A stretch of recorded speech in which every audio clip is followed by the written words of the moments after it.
नमस्कार, मैं डॉक्टर विजय Dureja, international pen physician हूँ सेंटर फॉर पेन रिलीफ में। क्या आप भी घुटने के दर्द से परेशान हैं? आपकी उम्र 40 प्लस है। क्या आपको चलने-फिरने में दिक्कत होती है? सीढ़ियाँ चढ़ने-उतरने में पेन होता है? उठने-बैठने में दर्द होता है घुटनों में?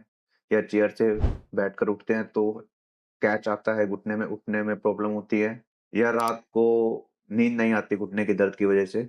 तो ये वीडियो आपके लिए है। तो देखिए, घुटने के दर्द के कई कारण हो सकते हैं।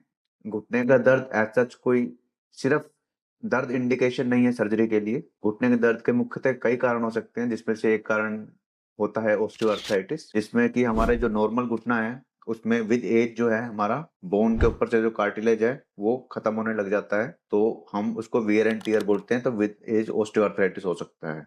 दूसरा, हमारा एक इन्फ्लेमेटरी आर्थराइटिस या रूमेटॉइड आर्थराइटिस या गाउट भी हो सकता है, जिसके कारण जो घुटने के अंदर एक झिल्ली होती है, उसमें से फ्लूइड निकलता है और सूजन होती है, जिसको साइनोवाइटिस कर सकते हैं, तो उसके कारण घुटने में पानी भी भर सकता है, तो वो भी एक घुटने का कारण हो सकता है। अब हमें घुटने का दर्द हो रहा है और इसके लिए हमारे पास क्या-क्या सॉल्यूशन है? एक ऑप्शन तो सर्जरी है या नॉन सर्जिकल हमारे पास क्या-क्या सॉल्यूशंस है? नॉन सर्जिकल में सबसे पहले हमारे पास आता है वेट मैनेजमेंट। अगर आपका वेट ज़्यादा है, तो आपको उसको मैनेज करना है। वेट मैनेजमेंट अगर आप अपना घुटने पे 5 किलो वज़न कम करेंगे, अगर आप अपने शरीर का 5 किलो वज़न कम करेंगे, तो घुटने पे 20 किलो वज़न कम होगा। तो इसलिए वेट मैनेजमेंट एक बहुत अच्छा स्टेप है नी पेन के लिए। दूसरा हमारा जो आता है एक्सरसाइज एंड फिजियोथेरेपी। फिजियोथेरेपी का काफ़ी ज़्यादा रोल है नी पेन के लिए और एक्सरसाइज जिसमें क्वाड्रिसेप्स स्ट्रेंथनिंग एक्सरसाइजेज आती हैं, साइक्लिंग आती है, योगा आता है। इसमें आपकी मसल्स काफ़ी स्ट्रॉन्ग होगी, तो आपका जो वेट डिस्ट्रीब्यूशन है वो बोन से हटकर थोड़ा मसल्स में भी जाएगा, जिससे आपको नी पेन में आप काफ़ी हेल्प मिलेगी। तीसरा ऑप्शन आता है मेडिकेशंस का। मेडिकेशंस में हम calcium, collagen, vitamin D supplements या थोड़े टाइम के लिए एंटी इन्फ्लेमेटरी जो सूजन है हम उसको कम कर सकें, या फिर जो अंडरलाइंग कंडीशंस है कि अगर आपको रूमेटॉइड आर्थराइटिस है या गाउट है या यूरिक एसिड इंक्रीज हो रखा है, तो हम उसके लिए मेडिकेशन स्टार्ट कर पाएँ, ताकि जो इन्फ्लेमेशन है अंडरलाइंग डिजीज के कारण वो हम कम कर पाएँ। जो इसके बाद आएगा वो है हमारी नॉन सर्जिकल इंटरवेंशन, जिसमें कि हमारे डिफरेंट टाइप के प्रोसीजर्स होते हैं, जैसे कि ओज़ोन इंजेक्शंस है, पीआरपी इंजेक्शंस है, आरएफए है, हाइड्रोनिक एसिड इंजेक्शंस है। इसमें जैसे ओज़ोन इंजेक्शंस है, उसमें जब इन्फ्लेमेशन कम करते हैं, आपका पेन कम होता है ताकि आप बेटर एक्सरसाइज कर पाओ। पीआरपी या ग्रोथ फैक्टर कंसंट्रेट या प्लेटलेट रिच प्लाज्मा इंजेक्शन, जिसमें पेशेंट का ब्लड लेते हैं, उससे हम प्लेटलेट रिच प्लाज्मा या ग्रोथ कंसंट्रेट बनाते हैं और एक नेचुरल रिजेनरेटिव ट्रीटमेंट है, जो हम फिर नी में इंजेक्ट करते हैं। वो लाइव से में देखते हुए करते हैं या फिर अल्ट्रासाउंड गाइडेड करते हैं। उसके कारण वहाँ पर ग्रेड 1 और ग्रेड 2 आर्थराइटिस में जो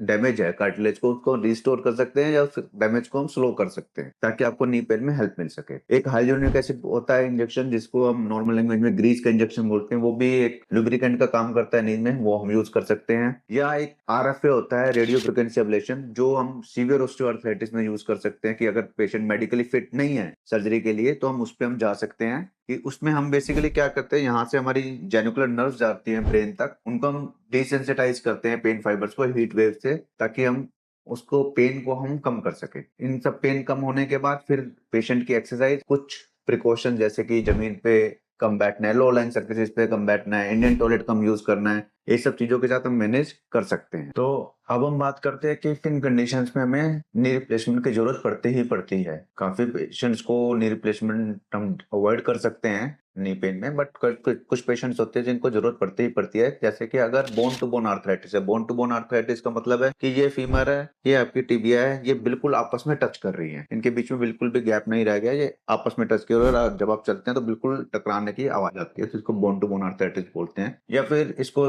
ग्रेड 4 आर्थराइटिस बोलते हैं। या फिर इसके कारण डिफॉर्मिटी हो गई कि पैर बाहर की तरफ मुड़ गए हैं, तो वेट डिस्ट्रीब्यूशन ठीक नहीं हो रहा है, या फिर आप बिल्कुल भी चल नहीं पा रहे हैं कि आप 100 मीटर चलने में भी आपको इतना ज्यादा पेन हो रहा है। या फिर failure of all conservative method, कि हम सब कुछ ट्राई करके देख लिया है, हम एक्सरसाइज भी कर रहे हैं, फिजियोथेरेपी भी चल रही है, हमने हाइलुरोनिक एसिड या पीआरपी के इंजेक्शंस भी लिए हैं या आरएफए भी किया है, बट फिर भी पेन में हम रिलीफ नहीं आ रहा, तो फिर वो इंडिकेशन बन जाती है कि हमें टीकेआर या टोटल नी रिप्लेसमेंट की तरफ हमें जाना है। तो अब एक मिथ है जो कि यूजुअली पेशेंट्स हमसे बात करते हैं कि सर, एक बार इंजेक्शन ले लिया तो बार-बार हमें इंजेक्शन ही लेना पड़ेगा या हमें इसकी आदत तो नहीं पड़ जाएगी? तो देखिए, इंजेक्शन अलग चीज़ है, हर इंजेक्शन का पर्पस अलग है। अगर हम ओज़ोन इंजेक्शन लगा रहे हैं, उसका पर्पस अलग है। उसका पर्पस है कि हम पेन को कम करें, इन्फ्लेमेशन कम करें, कि मान लो अभी कोई सर्जरी के लिए तैयार नहीं है या मेडिकली फिट नहीं है, तो हम उसको डिले कर सकते हैं कि 6 month, 1 year, 1 and half year, 2 years तक निकाल पाएँ हम कि पेशेंट मेडिकली भी फिट हो जाए, मेंटली भी प्रिपेयर हो सर्जरी के लिए, तो हम कर सकते हैं। रिपीट कर सकते हैं, बट सर्जरी का अल्टीमेट ऑप्शन होता है उनके पास भी। दूसरा, अगर हम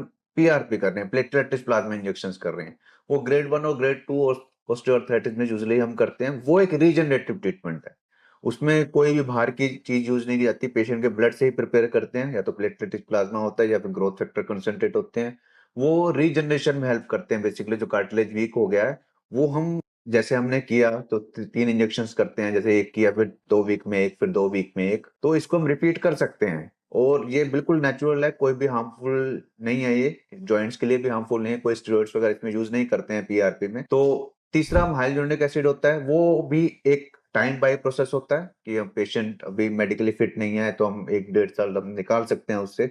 या फिर एक होता है आरएफए, रेडियो फ्रीक्वेंसी एब्लेशन, जिसमें जेनिकुलर नर्व्स को हम हीट वेव से रेडियो फ्रीक्वेंसी एब्लेशन के थ्रू पेन फाइबर्स को डिसेंसिटाइज करते हैं। तो वो सीवियर ऑस्टियोआर्थराइटिस में हम यूज करते हैं जनरली।